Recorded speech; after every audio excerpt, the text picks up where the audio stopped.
BNP chairperson Khaleda জিয়ার লন্ডনে যাওয়ার সম্ভাবনা রয়েছে জানুয়ারির প্রথম সপ্তাহে। সাবস্ক্রাইব করুন আর নতুন ভিডিও দেখতে বেল আইকনে ক্লিক করতে ভুলবেন না। তবে ঠিক কোনোদিন তিনি সেখানে যাবেন সেই তারিখ এখনও চূড়ান্ত হয়নি। খালেদা জিয়ার ব্যক্তিগত চিকিৎসক ও বিএনপি স্থায়ী কমিটির সদস্য এজেড জাহিদ হোসেন বুধবার দুপুরে ঢাকা পোস্টকে এ তথ্য জানিয়েছেন। জাহিদ বলেন, ম্যাডামের বিদেশ যাওয়া প্রসঙ্গে কি বলছেন আমি জানি না। তারা কোন প্রেক্ষাপটে 7 জানুয়ারির কথা বলছেন সেটিও আমি জানি না।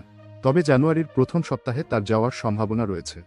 বিএনপি পক্ষ থেকে এর আগে খালেদা জিয়ার সফরসঙ্গী হিসেবে দলের নেতা, চিকিৎসক, নার্সসহ 15 জনের একটি তালিকা পররাষ্ট্র মন্ত্রণালয়ে জমা দেওয়া হয়।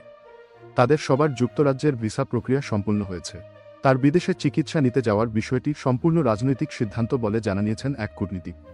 সর্বশেষ গত 27 নভেম্বর খালেদা জিয়া আমেরিকার ভিসার জন্য দেশটির ঢাকার দূতাবাসে যান। সেখানে ভিসার জন্য ফিঙ্গার প্রিন্ট দিয়ে আসেন সাবেক এই প্রধানমন্ত্রী।